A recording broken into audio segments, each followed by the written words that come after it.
ഷാജി, ഈ പ്രാവശ്യത്തെ കൃഷിക്ക് ഒരുപാട് ചെലവ് വരുമല്ലോ. ചെലവിന്റെ കാര്യമല്ല,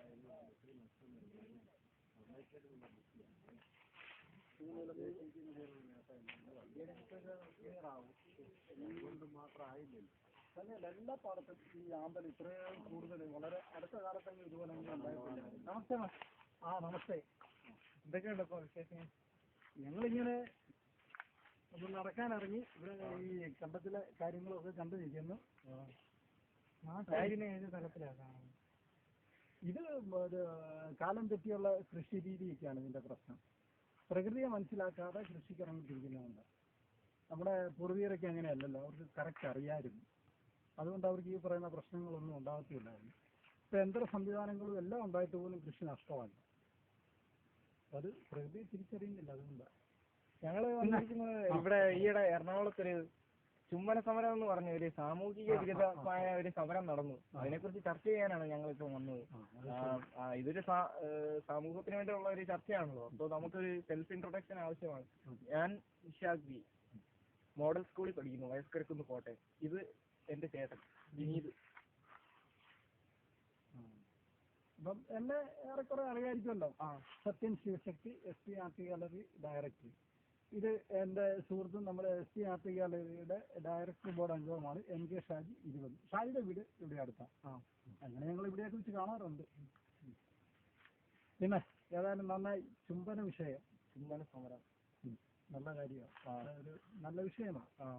ഈ എറണാകുളത്ത് നടന്ന ഈ ചുംബന സമരവും അതിനെക്കുറിച്ചുണ്ടായ സമകാലീന സംഭവങ്ങളെ കുറിച്ചും മാഷിനെന്താണ് പറയാനുള്ളത്? അവരുടെ മനോഭാവം എന്താണ് ഈ സമൂഹത്തോടുള്ള ഇപ്പോഴത്തെ സംസ്കാരത്തോടുള്ള സമീപനം?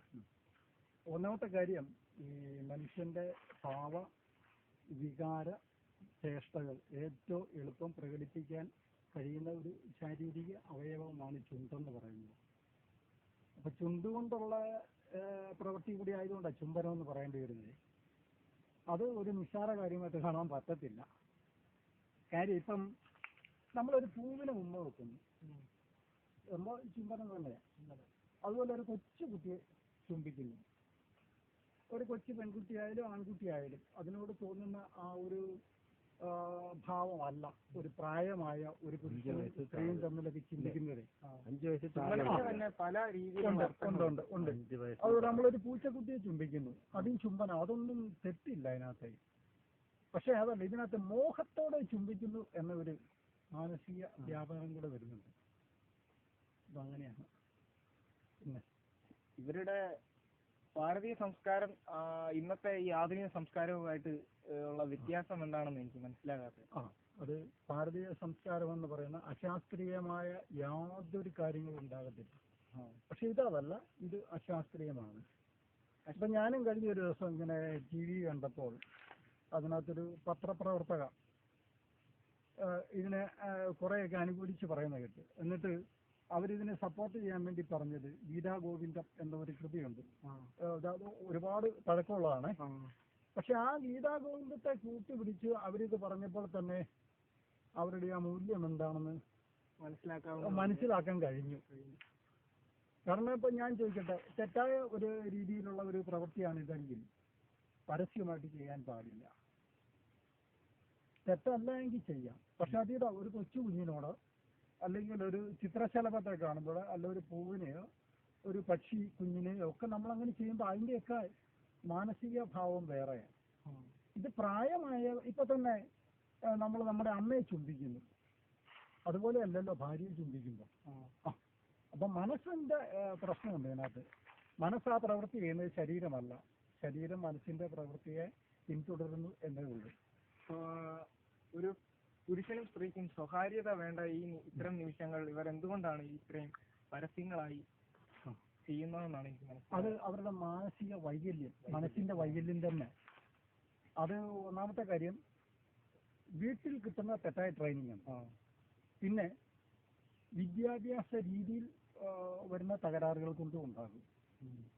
പിന്നെ ഇപ്പൊ തന്നെ നമ്മുടെ TV ചാനലുകളിലൊക്കെ കണ്ടിട്ടില്ലേ, 8ഉം 10ഉം വയസ്സൊക്കെയുള്ള പെൺകുട്ടികളെ കൊണ്ട് 20, 22 വയസ്സൊക്കെയുള്ള പെൺകുട്ടികളുടെ ഭാവ തീവ്രതയൊക്കെ എല്ലാ മാനസിക വ്യാപാരമൊക്കെ പ്രതിഫലിപ്പിക്കുന്ന പാട്ടുകൾ അഭിനയിപ്പിച്ച് കാണിക്കുക. അപ്പോൾ എന്താണെന്ന് വെച്ച് കഴിഞ്ഞാൽ കൊച്ചുകുട്ടികളിൽ ഇതൊന്നും ഉണരാൻ പാടില്ല. അവരുടെ നിഷ്കളങ്കത എന്ന് പറയുമ്പോൾ തന്നെ കുട്ടികൾ ശരിക്കും പറഞ്ഞു കഴിഞ്ഞാൽ ഇവർ 2-3 കാര്യങ്ങൾ ഇങ്ങനെ ചെയ്തു കഴിഞ്ഞാൽ പ്രായമാകുന്നതിന് മുൻപേ തന്നെ ആയിട്ടുള്ള പെൺകുട്ടികളുടെ മാനസിക ഭാവം വന്നു കഴിഞ്ഞെന്ന് അത് തെറ്റാ. കുറ്റകൃത്യങ്ങൾക്ക് കാരണവുമാണ്. സ്ത്രീ പൂർണ്ണനാണെന്നും പുരുഷൻ പൂർണ്ണനല്ലെന്നും പറയുന്നത്. അതെ, സ്ത്രീ എന്ന് പറയുന്നത് പ്രകൃതിയുടെ എല്ലാ ഗുണങ്ങളും സ്ത്രീയിലുണ്ട്. പുരുഷൻ അതില്ല, ഭാഗികമായ ഉള്ളൂ. പുരുഷന് ഇരുവശങ്ങളുണ്ടെന്നാണ് മാഷി പറഞ്ഞത്. അപ്പം പിന്നെ വേറെ കാര്യങ്ങളുണ്ട്. ഇപ്പൊ ഈ ക്ഷേത്ര ദർശനം തന്നെയാണല്ലോ സ്ത്രീക്ക് പറയുന്നില്ല. ഇല്ലല്ലേ? പൂർണ്ണമായി ജനിക്കുന്ന ഒരാൾക്ക് അതിന്റെ ആവശ്യമില്ല. പക്ഷെ പുരുഷൻ അതല്ല. പുരുഷൻ ക്ഷേത്ര ദർശനം ചെയ്യണം. അത് ശ്രീകോവിലിന് മുന്നിൽ വാതിലിന് മറഞ്ഞു നിൽക്കുന്ന ഇടതുവശം, വലതുവശമാണ് വീക്ക്. ആ വലതുവശം നീട്ടി മാത്രമേ തൊഴാൻ പാടുള്ളൂ.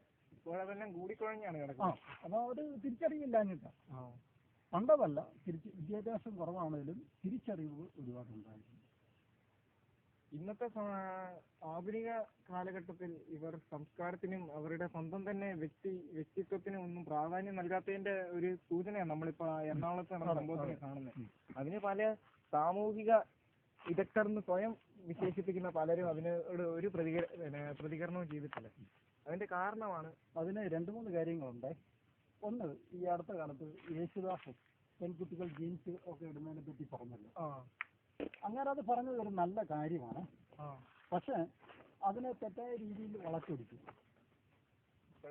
കാരണം എന്നിട്ട് ഞാനും കണ്ടു ഫേസ്ബുക്കിലൊക്കെ അങ്ങേരുടെ മകന്റെ ഭാര്യ ജീൻസ് ഇട്ട് നിൽക്കുന്ന അത് വെച്ച് ചോദ്യം ചെയ്യുക.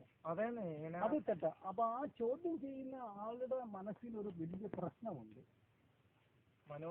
അവര് വളരെയേറെ ആഗ്രഹിക്കുന്നുണ്ട്. അവർക്ക് കഴിഞ്ഞില്ലെങ്കിലും ഇത്തരം കാര്യങ്ങൾ കണ്ട് രസിക്കുക എന്നുള്ളത്, മനസ്സുകൊണ്ട് രസിക്കുക എന്ന് പറയുന്ന ഒരു പ്രക്രിയ ഉണ്ട് ഇതിനിടയ്ക്ക്. അത് സിനിമയിലും എല്ലാം ഉണ്ട്. ഇപ്പൊ നമുക്ക് ചെയ്യാൻ കഴിയാത്ത ഒരു കാര്യം മറ്റൊരാളെ കൊണ്ട് ചെയ്യിപ്പിച്ചിട്ട് ആ ആള് നമ്മളായിട്ട് ഭാവിച്ച് ആസ്വദിക്കുക. ശരിക്കും ഇപ്പം ജീൻസ് ഇടാം, അത്തരം ജീൻസ് ഉപയോഗിക്കണം, അല്ലാത്ത ഉപയോഗിക്കാൻ പാടില്ല. ഇപ്പോൾ ഈ സാമൂഹിക പരിഷ്കർത്താക്കൾ എന്ന് പറയുന്നവർ തന്നെയാണ് ഇപ്പോൾ ഈ സമരത്തിലും ഉൾക്കൊണ്ടിരിക്കുന്നത്. ഇതിൽ വന്നിരിക്കുന്ന പകുതി സ്ത്രീകളുമാണ്. ഞാനൊന്ന് ചോദിച്ചോട്ടെ, ഈ ഭാരതീയ സ്ത്രീ എന്ന് പറയുന്ന മാതൃകയോടും ഇപ്പോഴത്തെ ഈ പ്രവൃത്തി കാണിക്കുന്ന സ്ത്രീകളും തമ്മിൽ ഉപമിക്കാൻ കഴിയുമോ? അതിന് ഞാൻ ഏറ്റവും എളുപ്പമുള്ള ഒരു കാര്യം പറയാം. 20 വർഷം മുമ്പ് എൻ്റെ ഗുരു എന്നോട് ഒരു കാര്യം പറഞ്ഞിരുന്നു. ഒരു കാലത്ത് ഭാരതത്തെ സംരക്ഷിച്ചിരുന്നത് സ്ത്രീകളായിരുന്നു, ഇനി നശിപ്പിക്കുന്നത് സ്ത്രീകളായിരിക്കും. ഇതെല്ലാം എനിക്ക് അന്ന് 20 വർഷങ്ങൾക്ക് മുമ്പ് ഇതിനെല്ലാം പറ്റി ധാരണ ഉണ്ടാക്കി തന്നു. അതുകൊണ്ട് പിന്നെ ഈ സമയം, കലിയുഗത്തിന്റെ ഈ സമയത്ത് ഇങ്ങനെ സംഭവിക്കും. ഇനി വേറെ വളരെ പ്രധാനപ്പെട്ട ഒരു കാര്യം കൂടെ പറയാം. അതും 20 വർഷം മുമ്പ് പറഞ്ഞതാണ്. ഇപ്പൊ ചുംബനമല്ലേ നമ്മൾ കണ്ടുള്ളൂ. ഇപ്പൊ നമ്മളിങ്ങനെ റോഡേ പോകുമ്പോൾ ഒരു സ്ത്രീയും പുരുഷനും ആ റോഡിൽ കിടന്ന് ബന്ധപ്പെടുകയാണ്. അപ്പോൾ നടന്നു വരുന്ന നമ്മളത് കണ്ടിട്ട് പറയാം, നിങ്ങൾക്ക് ഈ റോഡിന്റെ വശത്തേക്കെങ്കിലും മാറിയിട്ടായിക്കൂടെ എന്ന് ചോദിച്ചാൽ അക്കാരണം കൊണ്ട് മോക്ഷം കിട്ടുമെന്ന്. കാരണം അതിനുള്ള മാനസികാവസ്ഥ പോലും ഉണ്ടാകുകയില്ല. അങ്ങോട്ടാണ് നമ്മൾ പോകുന്നത്. അതുകൊണ്ട് ഞാനിതെല്ലാം അന്ന് മുതൽ 20 വർഷം മുമ്പ് ഒരു സിനിമ കാണുന്ന പോലെ എല്ലാം കാണുക. കാരണം ആചാര്യന്മാർ ഒരിക്കലും തെറ്റ് പറയുകയില്ല. അങ്ങനെ ഒരു പ്രശ്നമുണ്ട്. വിദേശ സംസ്കാരത്തിലേക്ക് എത്തിച്ചേരാനുള്ള ഒരു പാടുപെടലാണ് ഇവരുടെ ഈ യുവാക്കളുടെ. ഈ വ്യക്തിത്വം നഷ്ടപ്പെട്ട യുവാക്കൾ അമേരിക്കയിലും അങ്ങ് ഫ്രാൻസിലൊക്കെ നടക്കുന്ന പരിഷ്കരണം അതുപോലത്തെ രീതിയിൽ നടക്കാനാണ് ഇവർ ഇതൊക്കെ ചെയ്യുന്നത്. അതെ, എന്നാന്ന് വെച്ചാൽ ഇപ്പൊ വേറൊരു കാര്യമുണ്ട്. നമ്മളിപ്പോൾ ആരെയും കുറ്റം പറയല്ലേ, എങ്കിലും ഏതെങ്കിലും രീതി അംഗവൈകല്യമുള്ള ഒരാൾ മറ്റുള്ളവരുടെ മുന്നിൽ അവരെ ശ്രദ്ധിക്കപ്പെടുന്നതിന് വേണ്ടി ഒരുപാട് കാര്യങ്ങൾ ചെയ്യും. ശ്രദ്ധിക്കപ്പെടുന്നതെന്ന് പറയുമ്പോൾ മാനസികപരമായ ശാരീരികമായിട്ടുണ്ടെങ്കിൽ പോലും അവരെ കൂടുതൽ മറ്റുള്ളവരെല്ലാവരും ശ്രദ്ധിക്കുന്നു. ഇവർക്ക് ഈ ഒരു പ്രശ്നമുണ്ട് എന്ന് ഇവരുടെ ഉള്ളിലുണ്ട്. സ്ത്രീയാണോ പുരുഷനോ ആരായാലും. എന്നിട്ട് അതുപോലെ തന്നെ ഇവരെ മറ്റുള്ളവർ ശ്രദ്ധിക്കണം. അതിന് ചിലപ്പോൾ ശബ്ദം കൊണ്ടാകാം, മറ്റു ചില ചേഷ്ടകൾ കൊണ്ടൊക്കെയാണ് ഇതെല്ലാം ചെയ്യും. ലക്ഷണശാസ്ത്രമൊക്കെ വേറെ കാര്യങ്ങളൊക്കെ പറയുന്നുണ്ട് അംഗവൈകല്യമുള്ളവരെ. നമ്മൾ പിന്നെ അങ്ങോട്ട് കിടക്കണ്ട. ഈ സമസ്യയെ പറ്റി നടൻ മോഹൻലാലിന്റെ ഒരു വാദം ഞാനിവിടെ, അത് ഭയങ്കര തമാശ കേട്ടോ. എന്തെന്ന് വെച്ചാൽ പുള്ളി കഴിഞ്ഞ ദിവസം ഏഷ്യാനെറ്റ് ന്യൂസിൽ വിളിച്ചു പറഞ്ഞു, ഈ ചുംബിക്കാനുള്ള അവകാശം ആണിനും പെണ്ണിനുണ്ട്, അത് കാണാതിരിക്കാനുള്ള അവകാശം നമുക്കുണ്ട്. ചുംബനം നടക്കുമ്പോൾ നമ്മൾ എന്തുകൊണ്ട് മാറിപ്പോകുന്നില്ല? അതിനർത്ഥം ഈ കാണിക്കുന്ന ചുംബന ഈ കാണിക്കുന്ന തെറ്റുകൾക്കൊക്കെ നമ്മൾ കണ്ണടച്ചു കൊടുക്കുക എന്നാണോ മോഹൻലാൽ പറയുന്നത്? അതിനിടയ്ക്ക് വേറൊരു കാര്യമുണ്ട്. ഇപ്പം എന്താന്ന് പറഞ്ഞാൽ യേശുദാസിനെ പറ്റി അങ്ങനെ പറയാതിരിക്കാൻ നിവൃത്തിയില്ല. ഈ യേശുദാസും മോഹൻലാലും ഒക്കെ സിനിമാ രംഗത്ത് ബന്ധപ്പെട്ട് നിൽക്കുന്നവരാണ്. തെറ്റാണെങ്കിൽ പോലും അറിഞ്ഞുകൊണ്ട് മറ്റൊരു വിഭാഗത്തെ സൂചിപ്പിക്കേണ്ട ബാധ്യത ഇവർക്കുണ്ട്. അല്ലെങ്കിൽ ഇവരുടെ ഫ്രെയിമിന് കോട്ടം വരും. ഇപ്പൊ നമുക്കതല്ല, നമുക്ക് ഫ്രെയിം ഇല്ല, ഫ്രെയിം ഇല്ല, മറ്റൊന്നും നമ്മൾ പ്രതീക്ഷിക്കുന്നുമില്ല. അതുകൊണ്ട് നമുക്ക് പറയാം. പിന്നെ മോഹൻലാൽ പറഞ്ഞ വേറൊരു കാര്യങ്ങളുണ്ട്. ഇത്തരം കാര്യങ്ങൾ ആവശ്യക്കാർ ചെയ്യുന്നത് സ്വകാര്യമായിട്ടായിരിക്കണം. അതിന് വീടുകളുണ്ട്, അതിൻ്റെ 4 ചുവരുകളുണ്ട്. ഇന്ന് ആ 4 ചുവരുകൾക്കുള്ളിൽ വെച്ച് ചെയ്യേണ്ട കാര്യങ്ങൾ പോലുമാണ് ഈ ചാനലുകളിൽ അവതാരകരെന്ന് പറഞ്ഞ് വന്നിരിക്കുന്നവർ ചെയ്യുന്നത്. പിന്നെ വിദ്യാഭ്യാസം കൂടുതലുണ്ട്. അപ്പം ഇവിടെ വേറൊരു പ്രശ്നം കൂടെ, മനുഷ്യ മനസ്സ് തമ്മിൽ നേരിട്ട് വേണം വിദ്യകൾ കൈമാറാൻ. ഈ യന്ത്രങ്ങളിലേക്ക് ഉപകരിക്കും. വിദ്യാഭ്യാസത്തിന്റെ ഒരു വൈകല്യമാണ് വൈകല്യമാണ്. ഇപ്പൊ ഞാൻ ചോദിക്കട്ടെ, ഒരു കമ്പ്യൂട്ടറിന് ഒരിക്കലും അതുമായിട്ടിരിക്കുന്ന ഒരു വ്യക്തിയുടെ അപ്പോൾ ഉണ്ടാകുന്ന മാനസിക ഭാവത്തെ ഒരിക്കലും തിരിച്ചറിയാൻ സാധിക്കത്തില്ല. അതേ സമയത്ത് നല്ല അറിവുള്ള ഒരു അധ്യാപകനോ അധ്യാപികയാണെങ്കിൽ അവരെന്നാലും ചോദിക്കും, നിന്റെ മനസ്സിപ്പോൾ വേറെ എവിടെയാണല്ലോ, നീ ശ്രദ്ധിക്കുന്നില്ലല്ലോ. ഉടനെ ഈ കേൾക്കുന്ന വിദ്യാർത്ഥിക്ക് ഒരു ഷോക്ക് ഉണ്ടാവും. അയ്യോ, അധ്യാപകനും നല്ലതായിരിക്കണം. അധ്യാപകനും നല്ല മാതൃകാ അധ്യാപികയും അതുപോലെ തന്നെ ശുദ്ധിയുള്ളവരായിരിക്കും. കിട്ടില്ല. അല്ലെ പിന്നെ നമുക്ക് അധ്യാപകനെന്നൊക്കെ പറയാൻ പറ്റും. വിദ്യാഭ്യാസം എന്ന് പറയാൻ പറ്റും. ഡിക്ഷണറി എഴുതി ചേർക്കേണ്ടി വരും. ഞങ്ങളൊക്കെ പഠിക്കുന്ന കാലത്ത് ഇപ്പൊ നമ്മുടെ ക്ലാസ് ടീച്ചറൊക്കെ ആണെങ്കിൽ ഇങ്ങോട്ട് കയറി വന്ന ഉടനെ കാണണമെന്നൊന്നുമില്ല, എങ്കിലും ചോദിക്കും എവിടെയാടാ ഓടി നടന്നത്. അത് അവരുടെ റീഡിങ്ങാ. അപ്പൊ നമ്മൾ ഇല്ല സാറേ, നമ്മളിങ്ങനെ പുറത്തൂടെ ഒന്ന് ചുറ്റിക്കറങ്ങിയതേ ഉള്ളൂ. അപ്പൊ അത് അവർ മനസ്സിലാക്കുന്നവർ നമ്മളെ കറക്റ്റ് ചെയ്യാൻ അവരങ്ങനെ ചെയ്യുന്നത്. ഇന്നത്തെ അധ്യാപകർക്ക് അതല്ല, 30-ാം പൊക്കം ശമ്പളം കിട്ടും. പിന്നെ അധ്യാപകർക്ക് ചേർന്ന രീതിയിലല്ലല്ലോ, അവരെ ആകർഷിക്കുന്ന രീതിയിലാണ് വിദ്യാർത്ഥികളുടെ മുന്നിലേക്ക് വരുന്നത്. അതെ, ഒരിക്കലും മാതൃകയാകുന്നില്ല. പിന്നെ ഇത്തരം ബന്ധങ്ങൾ ഉണ്ടാകുകയല്ല മാതൃകയാണ്. എന്തെന്ന് വെച്ചാൽ എന്തുകൊണ്ട് അങ്ങനെ ആയിക്കൂടാ എന്ന രീതിയിലൊരു മാതൃകയാണ് വരും തലമുറ. അതെ, അതിപ്പോ കൂടുതൽ വ്യക്തമാവുന്നു, വ്യക്തമായിക്കോളും. ഈ രണ്ട് പുരുഷന്മാരുടെ ഒരു സ്ത്രീയും ഒരു പുരുഷനും തമ്മിലുള്ള ബന്ധത്തെ ഇത്രയും പരസ്യപ്പെടുത്തി കാണിക്കേണ്ട ആവശ്യമുണ്ടോ? ഇല്ല. അത് മാനസിക രോഗമാണ്. 100 കണക്കിന് മാനസിക രോഗങ്ങളുണ്ട് ഒരു മനുഷ്യന്. അതിൽ ഗുരുതരമായ രോഗങ്ങളിൽപ്പെട്ടതാണ് ഇതൊക്കെ. അപ്പം ശരിക്കും പറഞ്ഞാൽ അടി കൊടുക്കേണ്ടടുത്ത് അടി കൊടുത്തിരിക്കണം. പിന്നെ ഈ അടുത്ത കാലത്ത് എന്നോട് ഇങ്ങനെ ബസ്സിൽ വെച്ചൊരു പ്രായമായ ഒരാൾ സംസാരിച്ചപ്പം ഇന്നത്തെ കാലത്തെ പറ്റി പറഞ്ഞിട്ട് പറഞ്ഞു, എനിക്കുണ്ട് 2-3 മക്കള്, പാ കാണാൻ മടി വെക്കാം, പാ അരയ്ക്കാൻ മരവായ എന്നാ ചെയ്യുമെന്ന്. അപ്പൊ എന്നാന്ന് വെച്ചാൽ ശരിക്കും ഇത് വീട്ടിലെ ട്രെയിനിങ് ഉണ്ട്, ഇതിനകത്ത് വലിയ പ്രശ്നമാണ്. ഇപ്പൊ ഈ YMCA-ലൊക്കെ ഒത്തിരി കുട്ടികൾ പങ്കെടുക്കുന്ന മത്സരങ്ങൾ, ചിത്രരചനാ മത്സരമൊക്കെ വരുമ്പോൾ നമ്മളായിരിക്കും അതിനകത്ത് പ്രധാനമായിട്ട്. ഇപ്പൊ പോകാറില്ല, നേരത്തെ അങ്ങനെ വിളിക്കും. അപ്പൊ നമുക്ക് ഈ കലാജ്യോതിഷം അറിയാവുന്ന കാരണം ഈ കുട്ടികളുടെ ഈ പ്രശ്നങ്ങളിലൂടെ അറിയാൻ പറ്റും. അപ്പൊ ചില മാതാപിതാക്കളോടൊക്കെ നമ്മൾ സംസാരിച്ചിട്ടുണ്ട്, നിങ്ങളുടെ സ്വകാര്യതകൾ പലതും ഈ കുട്ടികളിലേക്ക് വരുന്നുണ്ട്. ഇവരുടെ വിചാരം ഇത് കൊച്ചുകുട്ടിയല്ലേ എന്നാ അറിയാനാണെന്നാണ്. ഇതെല്ലാം അതിന്റെ മനസ്സിൽ വരും. അപ്പൊ അത് ചെയ്തു വരുമ്പോൾ ഇത് പ്രൊജക്റ്റ് ചെയ്യും, നമുക്കത് കിട്ടും. അപ്പൊ എന്തുകൊണ്ടാണ് പണ്ടുള്ളവർ അതല്ല, ഓരോന്നിനും ഓരോ മുറികളുണ്ടായിരുന്നു വീടുകളിലെ.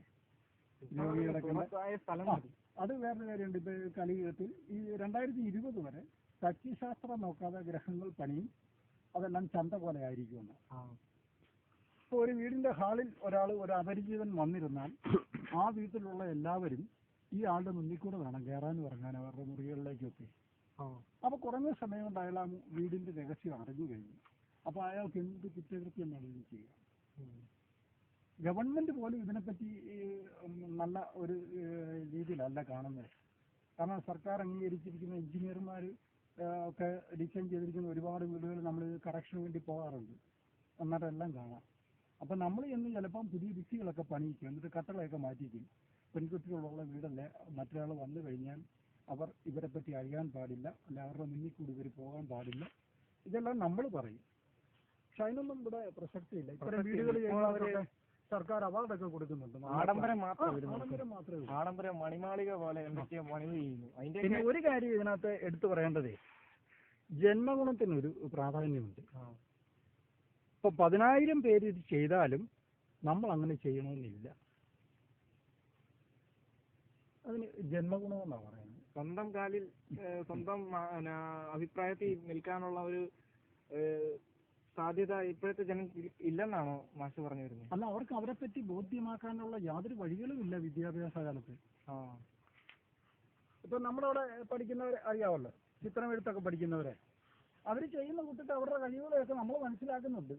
എന്നിട്ട് നിങ്ങൾ ഇന്നതാണ് എന്ന് നമ്മൾ അവർക്ക് ബോധം ഉണ്ടാക്കി കൊടുക്കുക. ആ പറയുന്നവരൊക്കെ അത് മാറ്റി കഴിവതും മാറ്റി നിലനിൽക്കാൻ താല്പര്യപ്പെടുന്നവരാണോ?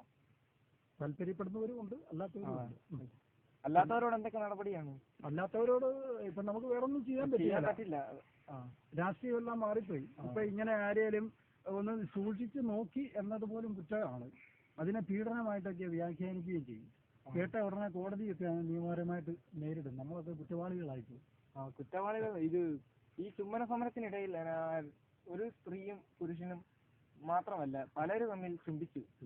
അതിന് ഇവർക്ക് ഒരു ലജ്ജയില്ലെന്നാണ് എനിക്ക് തോന്നുന്നത്. ഈ എന്താണെന്ന് അവർക്ക് അറിയത്തില്ല. എന്താണെന്നറിയില്ല. ഈ ചുംബനത്തിന്റെ അർത്ഥം അറിയത്തില്ല. ഇല്ല.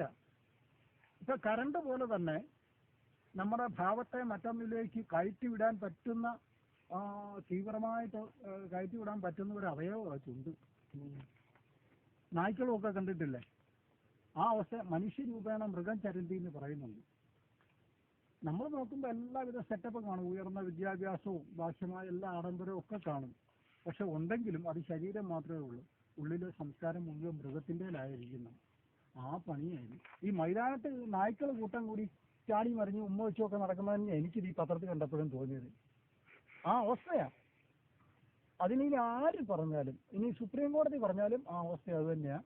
പക്ഷെ വേണമെങ്കിൽ മറ്റു രീതിയിലൊക്കെ നമുക്ക് തെളിയിച്ചു കൊടുക്കാൻ പറ്റും. അതിവിടെ പ്രശ്നങ്ങളുണ്ടാകും. ഭാരതത്തിൽ അതിനുള്ള വിദ്യകളുണ്ട്.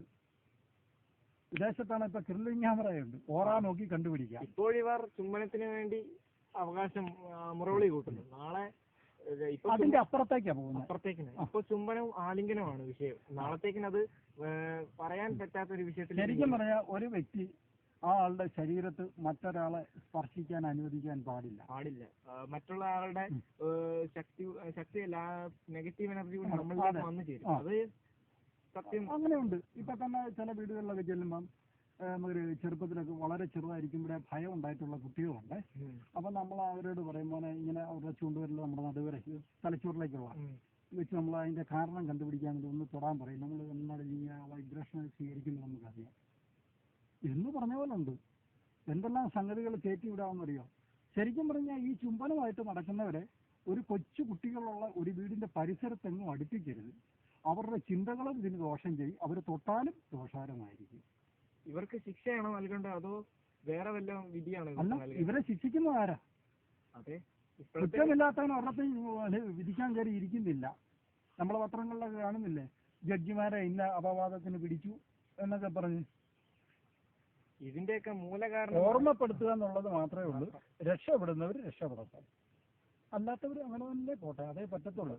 ചെറുപ്പക്കാർ മാത്രമല്ല, ഇതിൽ മധ്യവയസ്കർ പോലും അണിനിരന്നെന്ന് എനിക്ക്. അതെന്നാണ് ഇപ്പൊ ഒരു ഉദാഹരണം പറയാതെ, നമ്മുടെ MF ഹുസൈൻ, ലോക പ്രശസ്തനായ ചിത്രകാരൻ എന്ന് പറയുന്നത് ഞാൻ നേരിട്ട് കണ്ടിട്ടുണ്ട്, ചോളാണ്ടൽ ആർട്ടിസ്റ്റ് വില്ലേജ്. അപ്പം ഇങ്ങനെ ഒരു നഗ്ന സരസ്വതിയെ വരച്ചു. ഇതിനൊരു വലിയ മനഃശാസ്ത്രമാണ്. നഗ്ന സരസ്വതി ദേവിയല്ലേ?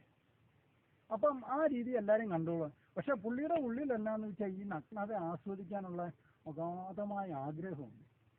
അതിന് ഈ രീതി പുള്ളി സാധിച്ചെടുക്കുക ചെയ്തത്. പക്ഷെ അത് പിടിക്കപ്പെട്ടു പോയി.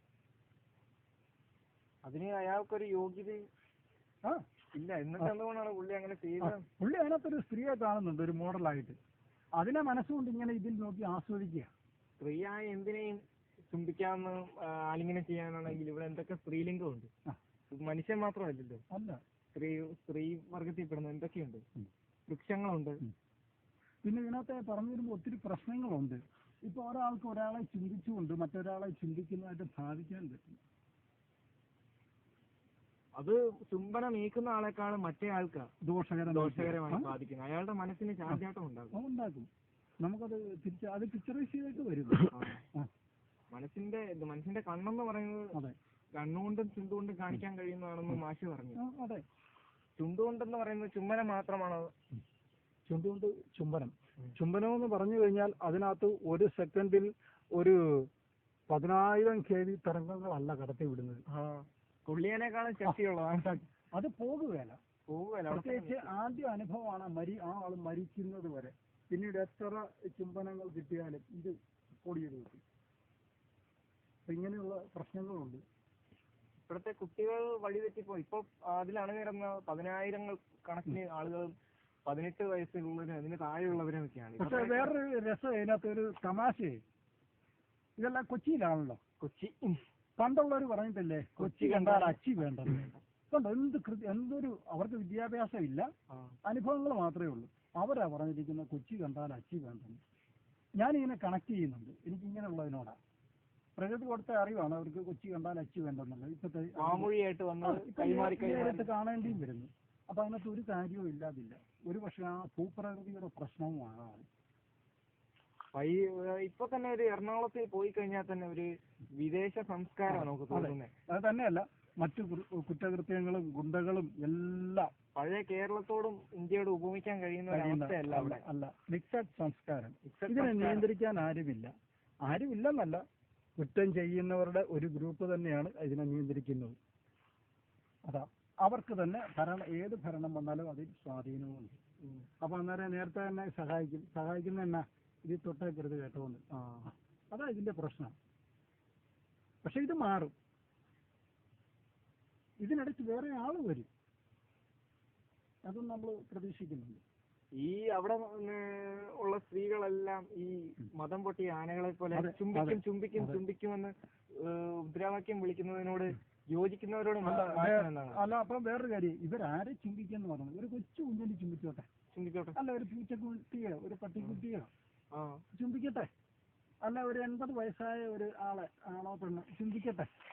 പക്ഷെ പറ്റുകയല്ല. കാരണം ഇത് അങ്ങോട്ട് കൊടുക്കുന്ന റൊട്ടേറ്റ് ചെയ്യണം. ഇവിടെ നമ്മൾ അങ്ങോട്ട് കൊടുക്കുന്ന ഭാവം ഒന്നുകിൽ അതിനെ ഇരട്ടിച്ച് അല്ല അതിന് തുല്യമായിട്ടുള്ള തിരിച്ചു വരും. അതൊരു സുഖം ആസ്വദിക്കാൻ.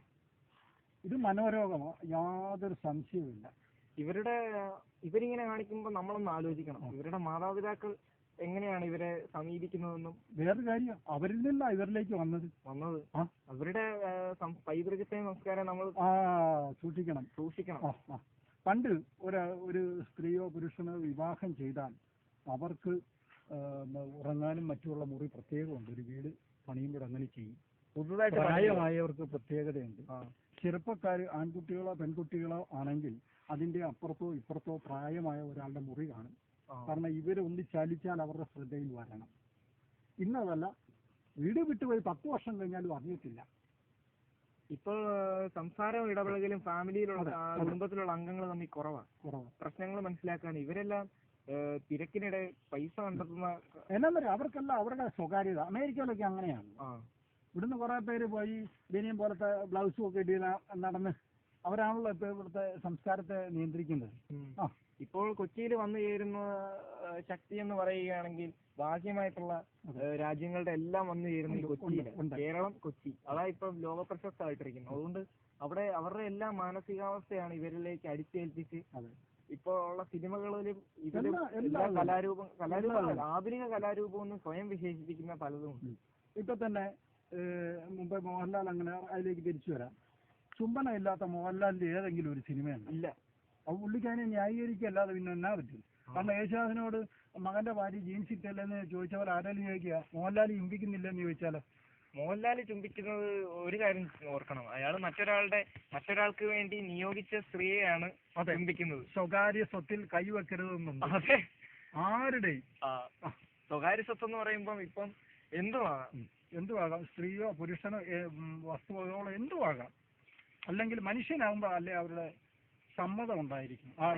ഞാൻ പിന്നെ ചാരിയല്ലേ, നടുവിനൊരു ചെറിയ പ്രശ്നമുണ്ട്. അവരുടെ സമ്മതം ഉണ്ടായിരിക്കണം എന്നുമുണ്ട്. ഇതിപ്പോ എന്ത് ക്യാമറയുടെ മുന്നിലാണെന്ന് പറഞ്ഞാലും അവര് പറയുന്ന രീതിയിലല്ല. കാരണം ഒരു മരപ്പാവയല്ല മനുഷ്യൻ. ഭാവങ്ങൾ മാറി മറിഞ്ഞ് വരും. അത് ചില സിനിമകൾ കാണുമ്പോൾ നമുക്കറിയാം പരമാവധി ആ ഒറിജിനാലിറ്റി ആക്കാൻ ശ്രമിക്കാറുണ്ട് ഇവർ ഇത്തരം രംഗങ്ങൾ. ഒറിജിനാലിറ്റി തന്നെയാണ്. അപ്പോൾ ഒരു സിനിമ കഴിഞ്ഞു കഴിയുമ്പം ഹിന്ദി സിനിമയാണ് മലയാള സിനിമയാണോ എന്ന് അറിയത്തില്ല. ഏത് കുഴപ്പമില്ല, എന്റെ കാര്യം നോക്കണ്ടിരുന്നു.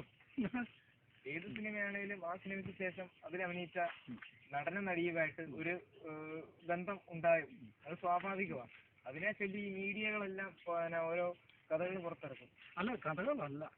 ഇതിപ്പോ ഞാൻ പറയും, ഒരു സിനിമയിൽ കെട്ടിപ്പിടിച്ച് അഭിനയിക്കുന്ന ഒരു രംഗമുണ്ട്. ഈ രണ്ടുപേരുടെ ഉള്ളിൽ ഇത് അതിന്റെ അനുഭവം ഉണ്ടാകും. അത് ആവർത്തിക്കും. ചിലർ 2 ദിവസത്തേക്ക് ആവർത്തിക്കും, ചിലർ 3 ദിവസത്തേക്ക് ആവർത്തിക്കും. അതിനിടയ്ക്ക് ഒരവസരം കൂടി ഇതുപോലെ വന്നു ചേർന്ന് കഴിഞ്ഞാലും അപ്പം അഭിനയത്തിന് ഒരു കാര്യമുണ്ട്. കലയസമിതി അഭിനയ കലയെ പറ്റി പറഞ്ഞാൽ അഭിനയത്തെ മാത്രമേ വിലയിരുത്താവുള്ളൂ. വ്യക്തിയുടെ മറ്റു കാര്യങ്ങളെ വിലയിരുത്തരുത്. കാരണം അത് അഭിവൃദ്ധി ചെയ്യാൻ കഴിയുന്നില്ലെങ്കിൽ പിന്നെന്താ? അവരെന്നിട്ട് പറയുന്നത് ക്യാമറയുടെ മുന്നിലല്ലേ. നടനാണെന്ന് പറയുന്നതിന്റെ മുഖ്യം നാട്യമാണ്.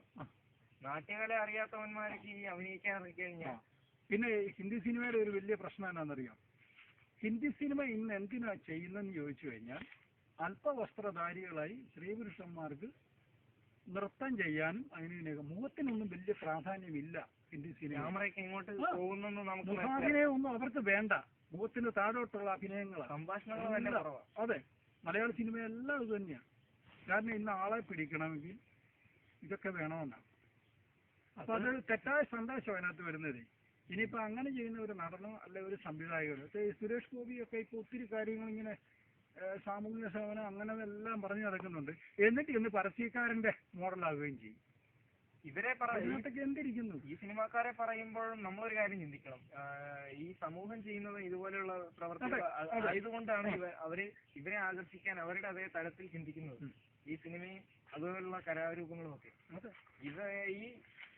ഈ സമരത്തിലാണ് സമരത്തിൽ അണിയിടുന്ന എല്ലാവരുടെയും മനസ്സിനെ സ്വാധീനിച്ചിരിക്കുന്നത് ഇത്തരത്തിലുള്ള സംഭവങ്ങളാണ്. പിന്നെ ഇതിനകത്ത് വേറൊരു കാര്യം, മാധ്യമങ്ങൾ അമിത പ്രാധാന്യം കൊടുക്കുന്നുണ്ട് ഇതിനൊക്കെ. നല്ല കാര്യങ്ങൾക്ക് ഇത്തരം പ്രാധാന്യം കൊടുക്കത്തില്ലല്ലോ. അപ്പൊ അതിനകത്ത് ഒരു കാര്യമുണ്ട്, മാധ്യമങ്ങൾക്ക് ഇത്തരം കാര്യങ്ങൾ കാണിച്ച് മനുഷ്യനെ ശരിക്കും ആകർഷിച്ച് പിടിച്ച് അവരുടെ കോപ്പികൾ കൂട്ടുക, അല്ല റേറ്റിംഗ് കൂട്ടുക.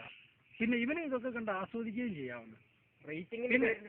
എല്ലായിടത്തും ഇതൊക്കെ ആണെങ്കിൽ അവർക്കും നാളെ ചെന്ന് അനുവാദം കൊണ്ട് ആയിക്കൂടാ, ആരുടെ അനുവാദമൊന്നും ചോദിക്കേണ്ട കാര്യമില്ല. പക്ഷെ ഇവിടെ പിന്നെ വേറൊരു സാംസ്കാരികമൊപ്പം എന്നാ ഉണ്ടെന്ന് പറഞ്ഞാലും ഇത് തീർന്നെന്നുള്ള കാര്യം നമുക്ക് പണ്ടേ അറിയാം. ആ ഒരു സംസ്കാരം എന്താണെന്ന് അറിയണം. ആദ്യമായി ഈ പ്രപഞ്ചത്തിൽ ഒരു പുൽനാമ്പാണ് ഉണ്ടായതെങ്കിൽ അന്ന് മുതൽ ഇപ്പൊ നമ്മളൊക്കെ ഈ നിൽക്കുന്ന ഈ ജന്മം വരെയുള്ള കാര്യങ്ങൾ നമ്മുടെ സംസ്കാരത്തിലുണ്ട്. അതിനെ അനുനിമിഷം ശുദ്ധീകരിച്ചെടുക്കുവാൻ കഴിയണം. അതാണ് സാംസ്കാരിക പ്രവർത്തനം. ഇപ്പത്തെ കോട്ടയത്ത് കണ്ടില്ലേ, ഒരാൾ പണ്ട് പാടിയത് ഇപ്പൊ ഒന്ന് പാടി വലിയ പ്രശസ്തരാണെന്ന് വരുത്തി തീർക്കുന്നു, അല്ല നൃത്തം ചെയ്യുന്നു, അല്ലെ നമ്മുടെ ചിത്രയൊക്കെ അടങ്ങി ഒതുങ്ങി നിന്ന് ഭാവാത്മകമായി പാടിയ ഒരു പാട്ട് ഒരു പെൺകുട്ടി വന്ന് തുള്ളിക്കൊണ്ട് ശരീരം എല്ലാം കുലുക്കി കാണിച്ച് പാടുന്നു. മന്ത്രിമാര് അതിനെ സപ്പോർട്ട് ചെയ്യുന്നു, സാംസ്കാരിക വകുപ്പ് പണം മുടക്കുന്നു. ഇതെല്ലാം തീർന്നു. നീചനാണ് മഹത്വം. എനിക്കൊരു സംശയം തോന്നുന്നു, ഇനി ഈ പ്രശ്നത്തിനെ ചൊല്ലി രാഷ്ട്രീയക്കാർ പ്രമുഖരായി വരുമോ, അതെ രംഗത്ത് വരുമോന്നോ, രാഷ്ട്രീയ പാർട്ടികൾ ഏറ്റെടുക്കുമോന്നോ? വരും. എന്നാന്ന് വെച്ച് കഴിഞ്ഞാൽ അവർക്ക് പ്രശസ്തി നേടണം. എന്നാന്ന് വെച്ച് കഴിഞ്ഞാൽ അവർക്ക് പ്രശസ്തി ഉണ്ടാകണം. ഇനി ഈ രീതിയിലാണ് അവർക്ക് അണികളെ കൂടുന്നതെങ്കിൽ അങ്ങനെ ആകണം. അതെ, യുവജനങ്ങളെ കയ്യിലെടുത്ത് കഴിഞ്ഞാൽ ഇപ്പൊ യുവജനങ്ങളാണ് കൂടുതൽ, അവരെ കയ്യിലെടുത്ത് കഴിഞ്ഞാൽ എന്തും ആകാം. ഇപ്പൊ ഈ ന്യൂ ജനറേഷൻ എന്ന ഒരു പ്രയോഗം കൂടിയുണ്ട്. സിനിമാക്കാരായത് ആദ്യം കൊണ്ടുവന്ന്. കാരണം കഴിയില്ലാത്ത ഒരുത്തന് രംഗത്തേക്ക് വന്ന് എന്തെങ്കിലും ചെയ്തിട്ട് ഗെയിമാണെന്ന് വരുത്തി തീർക്കണം. അവന് ഇത്തരം പേരുകൾ കണ്ടെത്തണം. അതെ, എല്ലാ തലമുറകൾ കഴിയുന്നവർ വന്നുകൊണ്ടിരിക്കുന്നതെല്ലാം ഇതിൽപ്പെട്ടതാണല്ലോ. ഇതിനു മുമ്പ് വിവരമില്ലാത്തവരല്ല, അവരാരും പറഞ്ഞിട്ടില്ലല്ലോ. തലമുറകളുടെ വ്യത്യാസം, വിദ്യാഭ്യാസത്തിന്റെ തെറ്റായ കാഴ്ചപ്പാട്. ഇത് മാറും. ഉണ്ട്. ഓരോ 5000 വർഷങ്ങളിലും സംസ്കാരം മാറും. 2020 ആകുമ്പോൾ സംസ്കാരം മാറും. 2020 ആകുമ്പോൾ ഞാൻ തീർച്ചയായിട്ടും ഇവന്റെ മറ്റൊരു ജ്യേഷ്ഠനാണ്. ശിവനേരി അറിയാം. ഇത് കുഴപ്പമില്ല. എന്തായാലും ഒരു കാര്യമാണ്, ഈ പണ്ടുള്ളവർ പറയുന്ന പോലെ ആന തലയാറ്റി നടക്കുന്നവൻ നടക്കുന്നതാണ് ഉത്തമം. കാര്യം നീചന്മാർ ഒന്നിച്ചുകൂടി അല്പമെങ്കിലും നല്ല രീതിയിൽ ചിന്തിക്കുന്ന ഒരാളുണ്ടെങ്കിൽ ആ ആളെ ഇല്ലായ്മ ചെയ്യും. അവരെ സപ്പോർട്ട് ചെയ്യാൻ MLA, MP മന്ത്രിമാരും ഉണ്ടാകും. ഇതാരുടെയും കുറ്റമല്ല, ഈ കാലം ഇങ്ങനെയാണ്. സ്വതന്ത്ര ചിന്തയ്ക്ക് പ്രാധാന്യം ഉണ്ടാകാൻ ആരും സമ്മതിക്കത്തില്ല. ഒരു രാഷ്ട്രീയക്കാരും അതിനെ അതിജീവിക്കുന്ന ഒരു രാഷ്ട്രീയക്കാരും ലോകത്തുണ്ടായിട്ടില്ല. പരസ്യമായിട്ടൊന്നും പറഞ്ഞില്ലെങ്കിലും രഹസ്യമായിട്ട് അവർ പിടിക്കും നമ്മളെ. കഴിയുമെങ്കിൽ ഒരു രക്തസാക്ഷിയാക്കി 10 പേരെ കൂട്ടാനേ നോക്കത്തില്ല. പക്ഷെ എനിക്കൊരു പറയാനുള്ളതെന്ന് പറഞ്ഞാൽ നമ്മുടെ സൂപ്പർ സ്റ്റാർ രജനീകാന്ത് എനിക്ക് പുള്ളിയോട് ഭയങ്കര ആരാധനയുള്ള ഒരാളായിരുന്നു. തമിഴ്നാട്ടിലൊക്കെ പോയതാണല്ലോ. പുള്ളിയുടെ ജീവിതത്തിൽ പുള്ളി ഭയങ്കര തത്വമൊക്കെ പറയുന്നത്. എനിക്ക് പുള്ളിയെ കാണണമെന്നൊക്കെ ഭയങ്കര ആഗ്രഹം ഉണ്ടായിരുന്നു. പുള്ളിയുടെ ജീവിതം തത്വങ്ങളൊക്കെ ആയിട്ട് ജീവിക്കുന്നു. പുള്ളി സന്യാസി ജീവിതം നയിക്കാൻ പോകുന്നു എന്നൊക്കെ പറഞ്ഞ് നടക്കുന്ന പുള്ളി രാഷ്ട്രീയത്തിലൊന്നും വരത്തില്ലെന്നൊക്കെ പറഞ്ഞ പുള്ളി ഇപ്പം രാഷ്ട്രീയത്തിൽ ഇറങ്ങാൻ വേണ്ടി തയ്യാറെടുത്തു. പുള്ളിയുടെ ആ വാക്ക് തമിഴ്നാട്ടിലുള്ളവരെ പുള്ളിയോട് ഇഷ്ടമുള്ളവരുടെ സ്നേഹത്തിനും എല്ലാം കോട്ടം സംഭവിച്ച കാഴ്ചപ്പാടുകളുണ്ട്. പിന്നെ വേറൊരു കാര്യമുണ്ട്, ഇത് 2 രീതിയിലുണ്ട്. ഇപ്പം നമ്മുടെ EMS അങ്ങേര് മരിച്ചു പോയാല് പുള്ളിയുടെ വ്യക്തി ജീവിതവും രാഷ്ട്രീയ ജീവിതവും രണ്ടായിരുന്നു. എന്നാൽ അതിനേക്കാളും കുറച്ചുകൂടെ ഒരു ഇത് ഞാൻ കാണുന്ന പ്രായോഗികമായി കാണുന്ന VS അച്യുതാനന്ദനെയാണ്. അതായത് ഇപ്പം ഞാൻ പറയുക, ഇന്ത്യയിലെ ഒടുവിലത്തെ കമ്മ്യൂണിസ്റ്റുകാരൻ എന്ന് തന്നെ ഞാൻ പറയുക. അപ്പം ഇതുപോലുള്ള വ്യത്യാസങ്ങളുണ്ട്. പുള്ളിക്ക് വേണേൽ ചോദിക്കാൻ ജനം എന്തിനങ്ങനെ കരുതി. അപ്പൊ അങ്ങനെ കരുതാനുള്ള കാരണം ആ ആളിൽ രജനീകാന്തിൽ നിന്ന് തന്നെയാണ് ജനങ്ങൾക്ക് കിട്ടിയത്. എന്റെ പുള്ളി രാഷ്ട്രീയത്തിൽ വരത്തില്ല എന്ന് പറഞ്ഞ് പിന്നെ പറഞ്ഞിട്ടുണ്ട്. പല സ്ഥലത്തെ വെച്ച് പറഞ്ഞിട്ടുണ്ട്. ശരിയാണ്. പിന്നെ എന്റെ ഒരു ഇത് പുള്ളി ആത്മീയത്തിൽ ജീവിക്കില്ല. പുള്ളി സന്യാസി ജീവിതം നയിക്കാൻ പോകുന്നു. പുള്ളി ഭൗതികത്തിലെ കാര്യത്തിലാണ് നിൽക്കുന്നത്. ഇവിടെ വേറൊരു കാര്യമുണ്ട്. ഒരു സന്യാസി ഒരിക്കലും ഇത്തരം കാര്യങ്ങളിലേക്ക് പോകത്തില്ല. പുള്ളി കാണിക്കുന്ന എല്ലാം ഇങ്ങനെയുള്ളവർക്ക് സന്യാസിയാണെന്ന് വരുത്തി തീർക്കാം എന്നുള്ള ഒരു സന്യാസി ഒരിക്കലും ഇങ്ങനെയുള്ള കാര്യങ്ങളിൽ പോവുകയാണ്. സകലത്തിനെയും ഉപേക്ഷിക്കുകയും എന്നാൽ എല്ലാത്തിനെയും ഒരേപോലെ സ്വീകരിക്കുകയും ചെയ്യുന്ന ആളാണ് സന്യാസി. അങ്ങനെയാണ് ഞാൻ ചോദിക്കട്ടെ, ഇപ്പൊ അങ്ങേര് ഇറങ്ങാൻ പോകുന്ന രാഷ്ട്രീയം മാത്രം നല്ലതെന്ന് അങ്ങേര് കരുതുന്നുവെങ്കിൽ അങ്ങേരുടെ പരാജയമാണ്. കാരണം അതുപോലെ തന്നെ നല്ലതാണ് മറ്റത് എന്ന് കരുതേണ്ട ആളാണ്.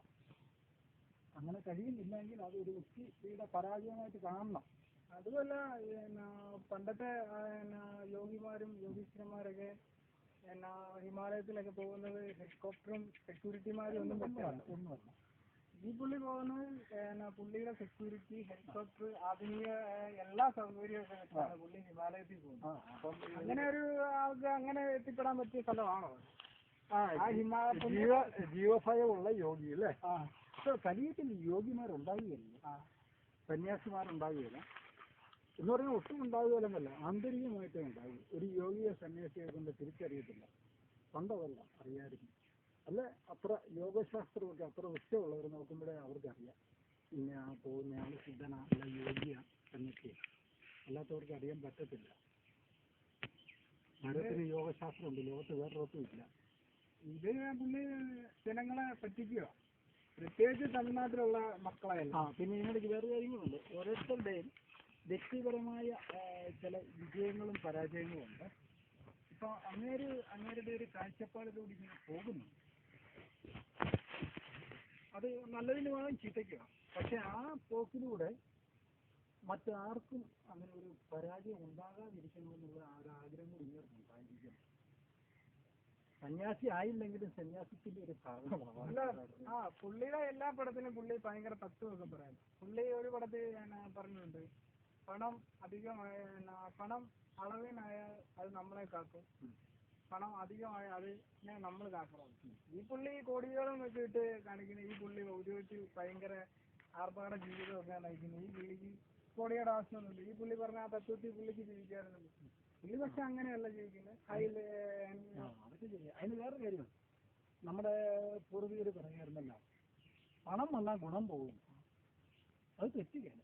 ആചാര്യന്മാരൊന്നും അല്ലെങ്കിൽ ഞാൻ വീട്ടിൽ അമ്മ അല്ലാത്തവരും ഒക്കെ പറയുന്നത് ഞാൻ കേട്ടിട്ടുണ്ട്. കറക്റ്റാണ് ഇതെല്ലാം. അതിന് പ്രത്യേകിച്ച് ഗവേഷണം നടത്തുക, അത് ഡോക്ടറേറ്റ് എടുക്കുക ഒന്നും വേണ്ട. നമ്മുടെ നിരീക്ഷണം മാത്രം മതി. പണം വന്നാൽ ഗുണം പോകും, അത് ആരായാലും. ആൾക്കാരോട് ഇടപെടാൻ ഞാൻ പേടിയാണ്. അല്ലെങ്കിൽ പിന്നെ ദക്ഷിണ മാത്രം സ്വീകരിച്ചുകൊണ്ട് അഭിനയിക്കുകയൊക്കെ ചെയ്യണം. ഒത്തിരി ആഗ്രഹങ്ങളും മോഹങ്ങളുമായിട്ട് നടക്കുന്ന ഒരു ദക്ഷിണ മാത്രം മേടിച്ച് സ്വീകരിക്കാൻ ചെന്ന് ചിലപ്പോൾ ഒരു നായകൻ നടന്ന് ചിലപ്പോൾ 10,000 അല്ല 1,100 രൂപ ആയിരിക്കും കൊടുക്കുന്നത്. ഈ പുള്ളി സമ്മതിക്കും. അതുമല്ല പക്ഷേ 60 വയസ്സ് മേളിൽ പ്രായമുണ്ടെന്നാണ് എൻ്റെ ഒരു കണക്കൂട്ടല്. ആ പുള്ളി കൊച്ചു പിള്ളേരുമായിട്ട് സന്യാസ ജീവിതം, ആത്മീയ ജീവിതം നയിക്കുന്ന ഒരാൾ ഒരു കൊച്ചു പിള്ളേരുമായിട്ട് പുള്ളിയുടെ പ്രൊഫഷണലാണെന്ന് പുള്ളിക്ക് വേണം പറയാം. പക്ഷെ പുള്ളി എന്തുകൊണ്ട് ആത്മീയത്തിൽ ജീവിക്കുന്ന ഒരാളാന്ന് പറയാനുള്ള എനിക്കുണ്ട്. പ്രൊഫഷണലാണെങ്കിൽ പുള്ളി പ്രൊഫഷണലിൽ തന്നെ പോകണം, ആത്മീയത്തിലാണ് ആത്മീയത്തിൽ തന്നെ പോകണം. ഇത് രണ്ടും കൂടെ ഇട്ട് കൂട്ടിക്കുഴപ്പിച്ച് മറ്റുള്ളവരെ. അത് വേറെ കാര്യമുണ്ട്, അത് ലെവലിൻ്റെ വ്യത്യാസമുണ്ട്. അപ്പോൾ ഒന്നുകിൽ അങ്ങേർക്ക് ഏതെങ്കിലും രീതിയിൽ ഒരു ഷോക്ക് ഉണ്ടാകും. അത് പ്രകൃതി അങ്ങനെ ചെയ്യും. നമ്മൾ റൂട്ട് മാറുന്നു എന്ന് കണ്ടു കഴിഞ്ഞാൽ നമ്മളെ തിരിച്ച് കൊണ്ടുവരാൻ വേണ്ടി ഷോക്ക് ട്രീറ്റ്മെൻ്റ് ഉണ്ട്. അതുകൊണ്ടും നമ്മൾ തിരിച്ചറിയുന്നില്ലെങ്കിൽ കുറച്ചുകൂടെ ശക്തമായ രീതിയിലുള്ള ഷോക്ക് ഇങ്ങനെയൊക്കെ ഉണ്ട്. അതിനും തിരിച്ചറിയുന്നില്ല. പിന്നെ പുള്ളി പ്രകൃതി 3 അവസരം കൊടുക്കും എല്ലാവർക്കും, പിന്നെ കൈവിട്ടേക്കും. ഈ പറഞ്ഞ ശക്തമായ ഷോക്കിന് ഉദാഹരണമാണ് ഈയിടെ അദ്ദേഹം ആശുപത്രിയിൽ കഴിയാതെ കിടന്നത്. അതാണോ ആരോഗ്യപരമായ എങ്ങനെ എന്നുള്ളതല്ല, പ്രകൃതിക്കറിയാം. ഇതിന് നമ്മൾ വീക്ക് പോയിന്റ് എന്ന് പറയുക എന്ന് പറഞ്ഞാൽ ഓരോരുത്തരുടെ പ്രകൃതിക്ക് അറിയാമല്ലോ. പിന്നെ പ്രകൃതിയുടെ പ്ലാനിങ്ങിൽ ഇതെല്ലാം വരുന്നതായതുകൊണ്ട് അത് തിരിച്ചറിഞ്ഞിട്ട് അങ്ങനെയായിരിക്കും ഷോക്ക് കൊടുക്കുന്നത്. അപ്പോൾ തിരിച്ചറിയാതെ ആ തിരിച്ചറിയിലൂടെ കയറി വരാം. നമ്മുടെ ഈ ചുംബന സമരം എന്ന് പറയുന്നതും ഭയങ്കര ഒരു നാടിനെ തന്നെ. ഒരു കാര്യം ഞാൻ പറയാം, എന്റെ കണ്ണിൽ കണ്ട് നമുക്ക് പിന്നെ ഈ അതിന്റെ ഒറിജിനൽ കിട്ടുമല്ലോ. തെറ്റായ രീതിയിലാണെങ്കിൽ എല്ലാ കേസും എന്ന് പറയുന്നത് ഞാൻ അടിക്കും. എന്റെ ഇതിലും സുപ്രീം കോടതിയല്ല, എല്ലാ കോടതി ഇവിടെ ഉണ്ട്. എനിക്ക് അതിന് മുകളിലൊരു കോടതിയുണ്ട്, പ്രകൃതിയുണ്ട്, പിന്നെ നമ്മുടെ ഗുരുക്കന്മാരുണ്ട്. നമ്മുടെ അമ്മ പെങ്ങന്മാരെ യാതൊരു സംശയവുമില്ല. അതല്ല, നമ്മുടെ അമ്മ പെങ്ങന്മാരെ ചോദ്യം ചെയ്യുന്ന രീതിയിലാണ് ഇവര്. അതന്നെ ഇതിന് വാദിക്കുന്ന ഇവരുടെ മക്കളിൽ ആരെയെങ്കിലും ഇങ്ങനെ കൊണ്ടുവന്ന് ചെയ്യിപ്പിക്കട്ടെ, അവർ സമ്മതിക്കും. നാളെ ഇപ്പം ഒരു സമൂഹത്തിൽ കൂടെ ഇപ്പൊ ഇതിനകത്തെ ലൈംഗിക അരാജകത്വമാണ് ഇതിന്റെ പിന്നിലെ ഉള്ള കാര്യം. ഞാൻ പറയും, ഒരു കാലത്ത് അമേരിക്ക അങ്ങനെയായിരുന്നു, പാതാള രാജ്യമെന്നായിരുന്നു അന്ന് അമേരിക്കയുടെ പേര്. ഇപ്പൊ അമേരിക്ക മാറി വരുന്നു. അപ്പൊ ഭാരതീയ സംസ്കാരത്തിലേക്ക് അത് മാറി വരുന്നു. 52% ആൾക്കാർ അതിലേക്ക് മാറി വന്നിരിക്കുന്നത് സർവേ. അതുമല്ല മാസം ഇപ്പം ഇങ്ങനെ ഇപ്പൊ സംഭവിച്ചു. നാളെ ഇപ്പം എന്റെ പെങ്ങളതിലെ പോകുമ്പോ ഒരുത്തം വന്ന ചുംബിച്ച് ഇപ്പൊ അത് ചുംബന സമരത്തിൽ നിയമപരമായ സംരക്ഷണം ഉണ്ടാവും അവർക്ക്. അപ്പൊ അത് ചോദ്യം ചെയ്യാൻ അധികാരമില്ല. അപ്പൊ ആർക്കും ചോദ്യം ചെയ്യാൻ പറ്റത്തില്ല. അങ്ങനെയാണല്ലോ നശിക്കുന്നത്. പിന്നെ നമ്മുടെ പെങ്ങന്മാർക്കും സഹോദരങ്ങൾക്കും ഒക്കെ എന്നെ ഒരു സുരക്ഷിതയുണ്ട് ഇവിടെ. ഇല്ല ഇല്ല. ഇനിയിപ്പോ നമുക്കും ഈ പ്രശ്നങ്ങളല്ല ഇപ്പൊ ഡൽഹിയിലും അവിടെ ഇവിടെയല്ല എന്തെല്ലാം കാര്യങ്ങൾ നടക്കുന്നത്. ഒരു സ്ത്രീയുടെ 4 ചുറ്റും സംരക്ഷകർ നടന്നാൽ പോലും ഇതെല്ലാം നടക്കും. കാരണം മാനസിക ഭാവത്തിനാണ് പ്രശ്നം. മൃഗത്തോട് ഉപമിക്കാവുന്ന തരത്തിൽ താഴ്ന്നു. ഇപ്പൊ ഇവിടെ ഒരു റോസ ചെടി പൂത്തു നിൽപ്പുണ്ടെങ്കിൽ അതിന്റെ ഇന്ന സ്ഥലത്ത് ഇത്ര കിലോമീറ്റർ അകലെയായിട്ട് എനിക്കിന്നൊന്നും അറിയണ്ട, അന്തരീക്ഷത്തിലൂടെ അതിന്റെ സുഗന്ധം ചെല്ലും. അതുപോലെയാണ് മനുഷ്യന്റെ ചിന്തകൾ. തെറ്റായ ചിന്താഗതിയായിട്ട് ഇവിടെ ഒരുത്തനുണ്ടെങ്കിൽ എത്ര കിലോമീറ്റർ ദൂരെ അത് ചെല്ലുമെന്ന്. ആ സ്വാധീനമാണ് ഇവരുടെ പതനത്തിലേക്ക് മറ്റൊരാളെ കൊണ്ടെത്തിക്കുന്നത്. അതിവരെ അതവന് ശാസ്ത്രത്തിന് യാതൊരു പ്രാധാന്യവും ഇല്ല. ശാസ്ത്രം എന്താന്ന് പോലും അറിയത്തില്ലെന്ന് എനിക്ക് തോന്നുന്നു. ഇപ്പം ശാശ്വതയെ അനേന ഇതി ശാസ്ത്ര നമ്മുടെ ആചാര്യന്മാർ പറഞ്ഞിരിക്കുന്ന യാതൊന്നും കൊണ്ടാണോ ഒരാൾക്ക് അറിവിനെ ഉണ്ടാക്കി കൊടുക്കുന്നത് അതാണ് ശാസ്ത്രം. ഇവര് നേരെ ശാശ്വതയെ അനേന ഇതി ശാസ്ത്ര.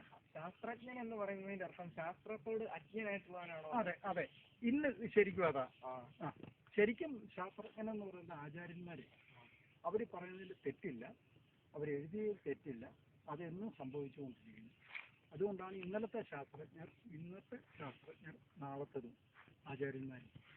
എനിക്ക് തോന്നുന്നു മാഷ് പറഞ്ഞ കാര്യം, ആചാര്യന്മാരുടെ മനോഭാവം ഈ സഞ്ചരിക്കണം എന്ന് പറയുന്ന പോലെ സഞ്ചരിച്ച് കണ്ടുപിടുത്തം നടത്തിയവരുടെ മനോഭാവത്തിലേക്ക് എത്തിയതാണോ ഈ ഇന്ന് കാണുന്ന ഈ സംഭവങ്ങൾ? അതെ, അതൊന്നുകിൽ പ്രകൃതിയുടെ പ്ലാനിങ് വരും കേട്ടോ, ഇല്ല ആചാര്യന്മാരുടെ. ഇപ്പൊ നമ്മൾ ഇന്ന് ഇവിടെ വെച്ച് കണ്ടോ, ഇവിടെ ഇങ്ങനെ കണ്ടുമുട്ടണം എന്നുള്ളത് പ്രകൃതി എത്രയോ കോടി വർഷങ്ങൾക്ക് മുമ്പ് പ്ലാൻ ചെയ്ത് വെച്ചതായിരിക്കും. അപ്പൊ അതിനെയാണ് നമ്മൾ ട്യൂൺ ചെയ്യേണ്ടത്. ഇതിനല്ല 2000-ലേറെ അതിവിശിഷ്ടമായ കഴിവുകളൊക്കെ തലച്ചോറിന് വന്നിരിക്കുന്നു. ഇപ്പൊ ഇത് ഇവിടെയുള്ള ജീവികളില് എവിടെയെല്ലാം ചെല്ലുന്നുണ്ടെന്ന് ഇതിന് സമാനമായ ഒരു ചർച്ചയോ എന്തെങ്കിലും ചിലപ്പോൾ ഇതേ സമയത്ത് വേറെ എവിടെയെങ്കിലും അതാ ഇവിടെ ഒരു നിശബ്ദത കാണുന്നു. ഉണ്ട്, നിശബ്ദമായ ഒരു സംഗീതം ഇവിടെ നിലനിൽക്കുന്നു. അപ്പൊ ഇതുപോലെ തന്നെ എല്ലാ കാര്യങ്ങളും ഇതെന്നാന്നറിയാം, ഈ ശരിക്കും വിശേഷ ബുദ്ധി ശാസ്ത്രബുദ്ധി പോലും ഇല്ല ഇന്നത്തെ വിദ്യാഭ്യാസത്തിൽ. ശാസ്ത്രബുദ്ധി ഉണ്ടെങ്കിൽ തന്നെ കുറെ കാര്യങ്ങൾ കൊണ്ട് ശരിയാണ്, അതുമില്ല. ഇതിപ്പോ കുറെ വിദ്യാഭ്യാസ പരിഷ്കർത്താക്കളെന്ന് പറഞ്ഞ് കുറെ പേര് ഇരിക്കുന്നു. ശരിക്കും പലരുടെ ചിത്രങ്ങളും ഒക്കെ നമുക്ക് കാണുമ്പോൾ അറിയാം ശരിയായ മനോനിലയൊന്നും അവർക്കില്ല. അല്ലെങ്കിൽ നമ്മുടെ ലക്ഷണശാസ്ത്രമൊക്കെ വെച്ച് നോക്കിക്കഴിഞ്ഞാൽ പ്രശ്നങ്ങളുള്ളവരാണ് ഇതിന്റെ പരിഷ്കർത്താക്കളൊക്കെ ആയിട്ടിരിക്കുന്ന പലരും. അതുമല്ല പക്ഷേ ഇപ്പം ചാനലുകളിൽ ഉണ്ടാകുന്ന ഇപ്പം മ്യൂസിക് ഇന്ത്യ എന്നും പറഞ്ഞൊരു ബാൻഡ് പരിപാടി, അതും പഴയ പണ്ടത്തെ സംവിധായകന്മാര് നല്ല നല്ല പാട്ടുകൾ രചിച്ച് ആ പാട്ടുകളെയൊക്കെ ഇവിടെ ഇപ്പം ആൾക്കാർ നശിപ്പിച്ചുകൊണ്ടിരിക്കുക. അല്ല, അത് എന്തുകൊണ്ടാണെന്നറിയാം. ഇപ്പൊ ഞാൻ പറയാം, നമുക്ക് ഒത്തിരി പാട്ടുകളുണ്ടല്ലോ. എന്റെ ഏതെങ്കിലും ഒരു പാട്ടിനെ ആരെങ്കിലും എടുത്തു കഴിഞ്ഞാൽ ഞാൻ സമ്മതിക്കുകയില്ല. കാരണം എന്നാന്നറിയാം, അത് എന്റെ സംസ്കാരം എന്റെ നാട്ടിലെ വിലകോ, ഞാൻ സമ്മതിക്കത്തില്ല. എനിക്ക് ഒരിക്കലും സൂചിപ്പിക്കാനും ഇല്ലല്ലോ. ഇന്ന് യേശുദാസ് ഒരിക്കൽ പ്രതികരിച്ച് എങ്ങനെയാണെന്നറിയാം, റോയൽറ്റിയുടെ കാര്യത്തില പോക്കറ്റോട്ട് വരുന്നത്, അല്ലാതെ അത് തെറ്റാണെന്നല്ല. ഇപ്പം ഒരാള് അനുകരണം കലയല്ലെന്ന് നമ്മുടെ ഇത് ഉണ്ട് ഉണ്ട്, അത് ഇന്നും പറയുന്നു എന്നും പറയുന്നു. അതിപ്പം ഒരാളിപ്പോ പാടിയ പാട്ട് വീണ്ടും ആ പുള്ളി തന്നെ പാടിയെന്ന് പറഞ്ഞാലും അത് അനുകരണോ? അന്നത്തെ മാനസിക ബോധത്തെ കൊണ്ടുവരാൻ ഇന്ന് പറ്റുകയല്ല. എത്ര അവാർഡ് മേടിക്കും. എന്നിട്ട് ഇവര് ഈ കൊച്ചു പിള്ളേരെ എന്തൊക്കെ വിഡിത്തെ. അല്ല, ഇത് എന്നാന്നറിയാവോ, ശരിക്കും പറഞ്ഞാൽ ഈ കഥയൊക്കെ ഉണ്ടേ, 2020 എന്നുള്ളത് ഒക്കെ ഉണ്ടേ. അതുകൊണ്ട് സിനിമ കാണുന്നവരെ കാണുക. ഇപ്പൊ നമ്മള് പോകണ്ട്, ഇല്ല പോകുന്നവര് പൊക്കോട്ടെ. ഇപ്പൊ അതല്ല പക്ഷേ ചാനലുകളിൽ സർക്കസ്, തമിഴ്നാട്ടിലെ എടപ്പാങ്കുത്തി ശവത്തിന് കൊണ്ടുപോകുമ്പോ അവര് എടപ്പാങ്കുത്ത് അടിക്കത്തില്ല, അതുപോലത്തെ പരിപാടികളൊക്കെ ഇതിനും നമ്മുടെ പഴയ ആൾക്കാർ പറയുന്നുണ്ട്, ആട്ടും കാട്ടവും ഗുളികയും കണ്ടാൽ തിരിച്ചറിയാത്തവരെന്ന്. ആർട്ടും ക്രാഫ്റ്റും എന്താണെന്ന് തിരിച്ചറിയത്തില്ല. എന്നാ പിന്നെ ജംബോ സർക്കസും ഒക്കെ കൊണ്ട് നടത്തിച്ച പോലെ ഓരോ ഭാഗങ്ങളായിട്ട്. ആർട്ടില്ല ഇതിനകത്ത്. ആർട്ട് ഉണ്ടെങ്കിൽ ആർട്ടിന്റെ വില ഇരുത്താൻ ഇവർക്ക് ആർക്കും അറിയത്തില്ല. അത് ക്രാഫ്റ്റ് ആയത് മുഴുവൻ. ഇപ്പൊ ഡാൻസ് എന്ന് പറഞ്ഞാലും അതിനകത്ത് കാണിക്കുന്ന സർക്കസിനകത്ത് കാണിക്കുന്ന ഒരു സർക്കസിലെ ഒരാള് സ്പ്രിംഗ് മാസ്റ്റർ കാണിക്കുന്ന ഒരു കട്ടായെ കാണിക്കുന്നുള്ളൂ.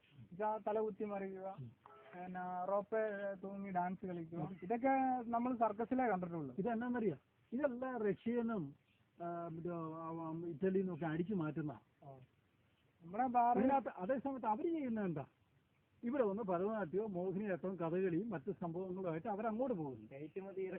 അവിടുത്തെ ഈ അഴുക്ക് ചാനലിനെ അവർ തുറന്നു വിട്ടു.